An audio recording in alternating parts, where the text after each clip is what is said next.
check-in? Kailangan pa talaga yan.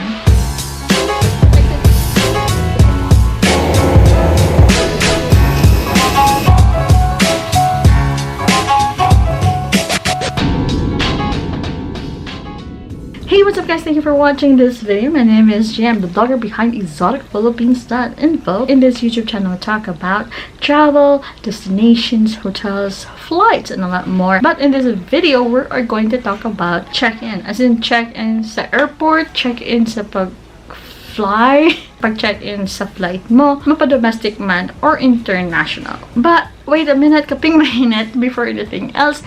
If you are new here, please subscribe to this channel, like this video, give this video a thumbs up, and welcome pala if new ka dito sa channel ko. If you've seen me for the first time, thank you for seeing this face and ignore the pimples, okay? And before you type in your questions, please do watch the full video first before asking your questions kasi yung mga tanong nyo guys is minsan nasa video na, and just watch the video. And by the way guys, this is actually part of the series for my first time flying guide playlist. I'll leave the link to my playlist, the first time flying guide playlist, on the comment section and also in the description of this video, and also here if I can put it there. I'll put the link of the playlist so that if it's your first time or it's been a long time since your first flight, you can just listen to my playlist. This is actually already discussed in my full video on how to fly in an international airport or how to fly in the domestic airport in the Philippines. But this is more like just about check-in or how to check-in or about check-in. Kasi nga, ang dami yung tanong about check-in that I think I haven't discussed or haven't shared or answered sa videos na yon. And I think that it should be highlighted kasi ulit-ulit kayo nagtanong. So, here we are. This is the more recent discussion, but again guys, nothing have changed other than the additional requirements on flying kasi nga dahil sa COVID. So do please check with the airlines what are the requirements and the destination that you are going to, on what are the documents that they need from you, okay? So other than that, let's go on and talk about the basics of the check-in. So ano nga ba ang check-in? Ang check-in is actually like check attendance. Magpa-check ka lang attendance nga, hey, andito na ako, nakarating ako. So, bakit ba sila nag-check attendance? Kasi nga, may flight passenger list sila that they need to submit, as far as I know, I think. Correct me down the comment section below if I'm not. But as far as I know, they have to submit a passenger's list for that certain flight. So, pag hindi kayo nakarating, kahit nagbayad kayo, is they won't include you on that passenger's list. So, yung nasa passenger's list, yung nasa passengers lang ang pwede masali sa listahan ng passenger kasi nga, andun sila sa flight na yon. And also, of course, it is where you will leave your check-in bags kasi may check-in bags tayo, may carry-on bags. Yung carry-on bags, madadala mo, kasama lang katawan mo, yung carry-on bag. Yung check-in bag, is iiwan mo doon sa check-in counter kasi sila na bahala ang maglagay sa ilalim ng aeroplano. Again, yung carry-on, dadalhin mo yung maliit na carry-on bag na 7 kilos, dadalhin mo kasama mo. So, pwede ka magdala ng wallet mo, ng makeup mo, ng mga alahas mo, kayamanan mo, pwede mong magdala. Guys, please do not put it on the check-in bag, okay? Yung mga pera, kayamanan, wag nyong iwan sa check-in bag, okay? Please lang. And as for the check-in bag, yun ang kukunin nila at ilalagay isa sa kanila sa kanilang pang-track sa sakyan para ilagay nila sa ilalim ng aeroplano. Pero kailangan ba nila mag-check-in? Yes, guys. Again, they have to submit a passenger's list sa aviation, I think. I'm not really sure. But they do have to submit an official list of passengers sa somewhere over the rainbow. If you're not included there sa list, hindi ka kasama sa pasahero, you will not be allowed to enter or to ride on the plane. Kasi nga, hindi ka kasama. And kasi sa pag-check-in mo, makukuha mo ang boarding pass. At yung boarding pass na yon ay magagamit mo sa pag-enter sa aeroplano kasi bago ka makapag-enter sa gate, where it leads to kung saan ka makapunta, papunta ng aeroplano mo na sasakyan, na aeroplanong sasakyan mo, Sorry, wrong grammar. Kung saan ka papasok sa gate, papasok ka sa gate para pupunta o pumasok. Pumasok. Ano ba nang nangyari sa akin? Papasok ka sa gate na papuntang sa aeroplanong sasakyan mo. Yun. Okay. So, sa gate, i-check nila yung boarding pass mo. Before ka makapasok mismo sa aeroplano, sa ulo ng aeroplano, i-check din nila yung boarding pass mo. So, yes, no boarding pass, no entry. No check-in, no boarding pass. No payment, no check-in, no boarding pass, no entry. So, yun. You get it right, no? Hindi ka nag-book ng ticket, so hindi ka makapag-check-in kasi hindi ka nagbayad. So, pag hindi ka nag-check-in, wala kang boarding pass. Hindi ka makapasok ng aeroplano. Okay guys, get it? So, ano yung web check-in? Actually, I discussed this topic, web check-in, on the video in the previous week. Please check that video. I put it right here, web check-in video. And that's more on the details about web check-in. But yung web check-in is basically online or digital form of check-in. But I don't suggest for you to use this, guys, unless it's very necessary or you don't have any check-in bags and it's okay for you to be given a random seat, since web check-in is not for everyone. Kasi hindi pwede mag-web check-in yung PWD at saka yung senior citizen. For the first-timers, I don't suggest for you to do the web check-in. Mag-familiarize muna kayo sa basic methods. So, do the counter check-in, not the web check-in. Pag first time ninyo, kasi you need to be familiar muna sa process ng airport hanggang sakay ka sa aeroplano. Okay? So, again, if this is your first time, wag mong gamitin ang web check-in. Kasi you have to be familiar muna sa proseso ng pagsakay o pagsikot-sikot sa aeroplano. Okay? Gee, kinabahan ako. Kasi first time ko magsakay ng aeroplano. Kasabil kas. First time mo magsakay ng aeroplano, kinakabahan ka. Hindi ka marunong mag-check-in. So, ano gagawin mo? So, all you have to do is prepare your ticket, or what they call itinerary. They will email it to you if ikaw mismo ang nag-book. So, make sure yung email mo is active. Doon mo marireceive ang iyong ticket, and if there are any changes to your flight, doon din sila mag-i-email sa iyo. I think they will also text you. They will surely email you about the changes. So, pagpasok mo sa airport, your first mission is to find your check-in counter. Hanapin mo ang iyong check-in counter. Paano mo mahanap? First, filter them with your airline. Kasi may mga screen, if you have noticed somewhere in the airport, may mga malaking TV, tapos may naka-table na airline, tapos airline number, flight number, and then oras ng flight, and then saan counter. Pwede mo ma-check doon. Or if nasa check-in area na kayo, paano mo mahanap? Kasi ang laki ng mga check-in area, ang daming counters, so paano mo mahanap? So, hanapin mo sa TV na iyon, sa screen na yan, usually TV, big screen na yon, ang iyong flight number. Makikita mo ang iyong flight number sa iyong ticket. So, sa screen, hanapin yung logo ng iyong airline. So, for example, Cebu Pacific, may logo yan ng Cebu Pacific, or text mismo ng Cebu Pacific. And then, hanapin yung flight number mo. For example, is ano yung mga flight number ng, and then yung flight number na, for example, 5J225, and then example, andun yung sa ticket mo. Check mo yung ticket mo, girl.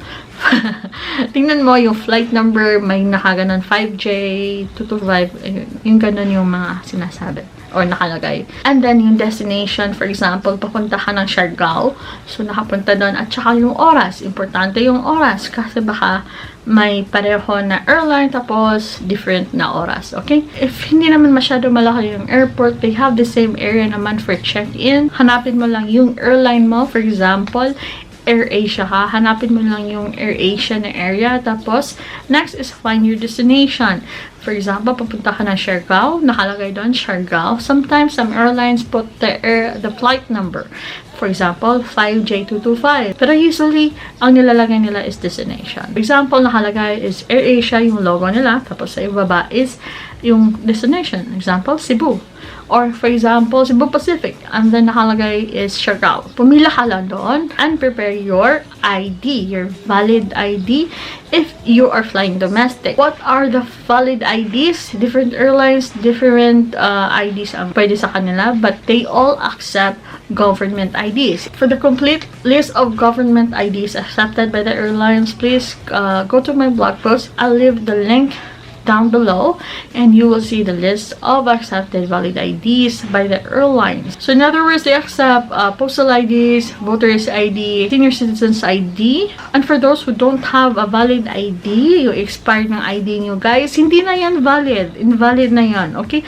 Pag expired na at kailangan nyo nang lumipad as soon as possible, kumuha na lang kayo ng NBI clearance and police clearance is okay. So again, for the complete list of accepted valid IDs by the airlines, please go to the comment section or the description area for my blog post for the complete list of valid IDs. And by the way guys, if you wanna watch my guide on how to fly in a domestic airport in the Philippines, please go to this video, click it right here, or go to the comment section or the description area of this video. I'll put the link of the video on how first time flight guide on the Philippine domestic airports. But anyway, if you are flying international, there are more documents that you have to prepare. You have to prepare your passport, your valid passport. If it's beyond 6 months, or for example in 6 months may expire na yung passport ninyo, best if you renew it.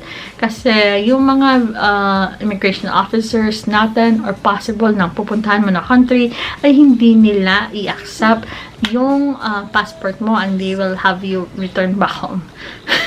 Kasi nga, that's the standard rule of all countries. Pero sa domestic flight, hindi po kailangan ang passport. Pero ina-accept nila ang passport as valid ID.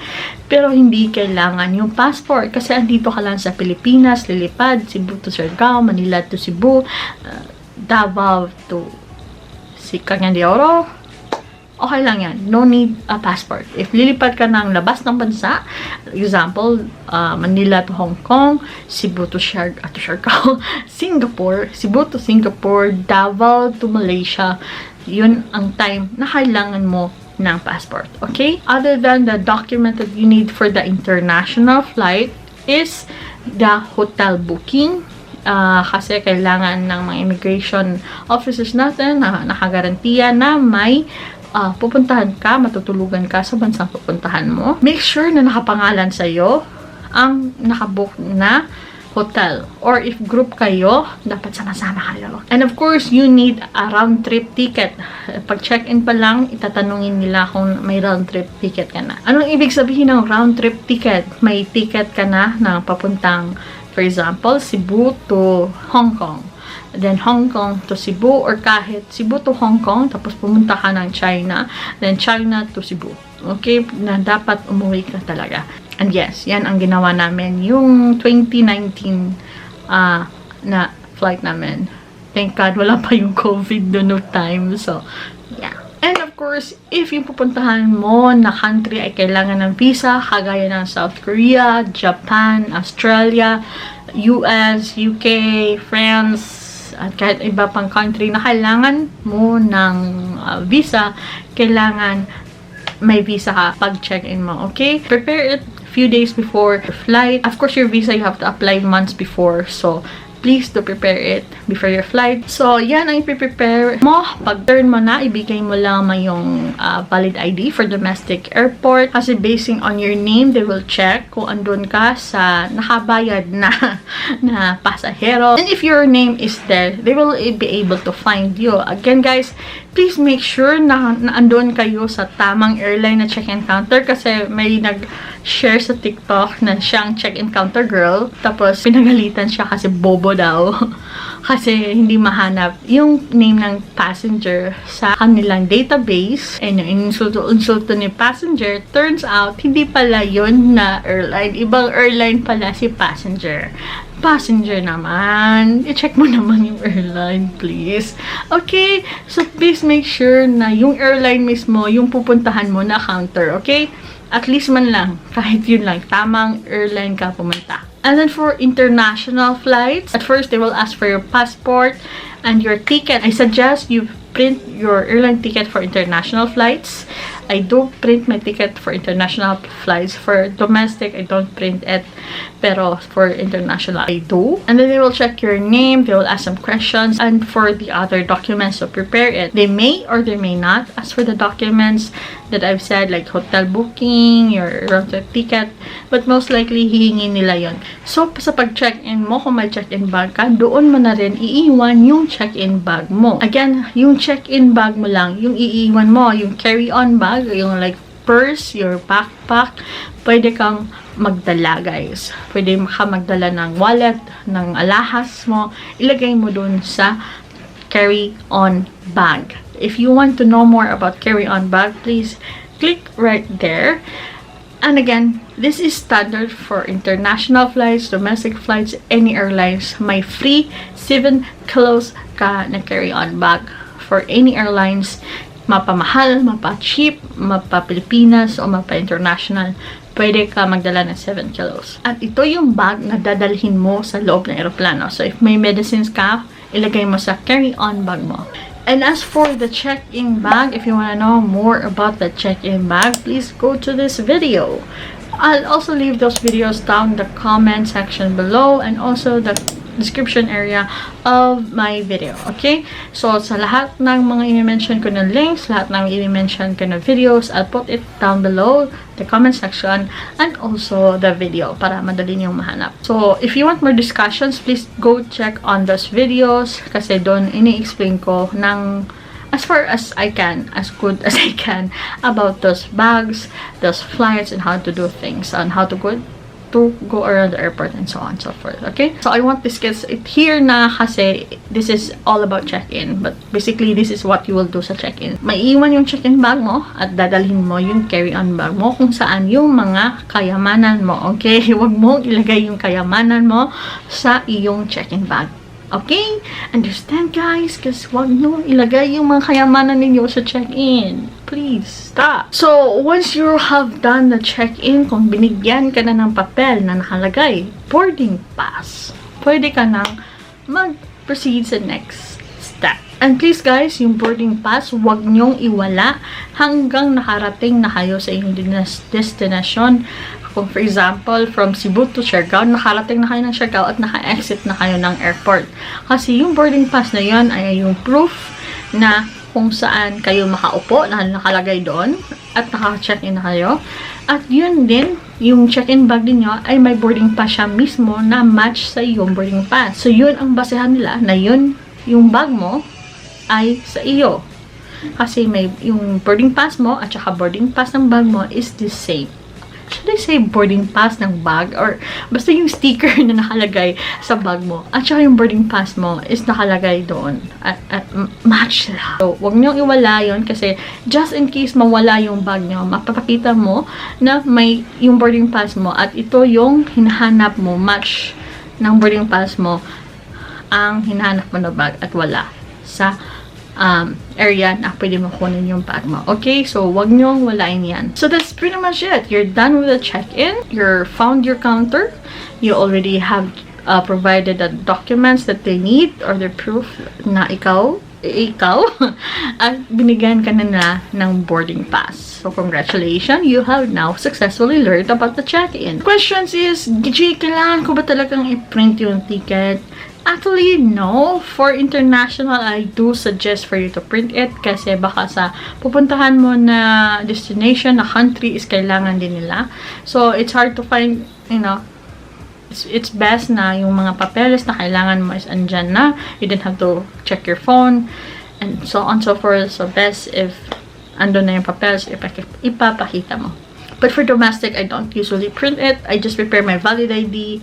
I do have to show my ticket sa security guard to let me in sa airport. So if you're asking kung saan mo makuha yung ticket, pwede mo makuha yung ticket sa travel agency kung saan ka nang pa-book. Or if nag-book ka na sarili mo, is that they will email it to you. Yung airline mismo, for example, Cebu Pacific, they will email it to you kung saan mong kung anong email mo binigay, kung anong email na binigay mo sa kanila. So, make sure yung email is active and valid. So, what you have to remember, yung flight number, yung airline mo, kasi huwag kang mag-check-in sa Philippine Airlines, tapos yung flight mo pala, yung binook mo pala is Cebu Pacific.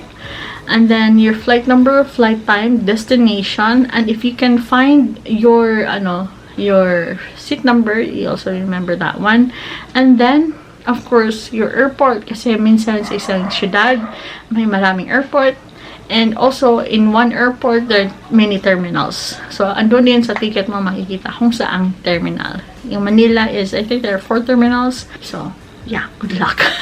So, guys, be early sa airport. Go to the airport at least right now. They suggest 3 hours before your flight. 3 hours before your flight. Kasi nga, ang daming documents na you need.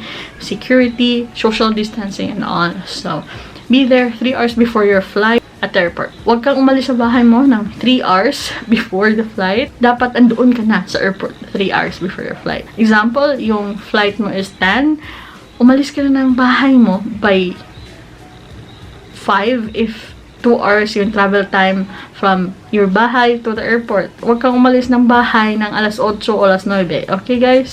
So, be there at the airport at least 3 hours before your flight. And if you have any questions, please don't be shy to comment it down the comment section below, and I'll try to answer your questions. But please watch the video muna before asking your questions, kasi yung mga comments ninyo is doon na sa video, and I have a day job, so it's kind of hard to answer your questions na andun na mismo na sa video. So please watch the video before commenting. And that's pretty much it, guys. Thank you for watching this video. See you guys next week on this channel. And again, this is G. See you guys on the next video. Bye. Pag land na ng eroplano, ano ang gagawin mo?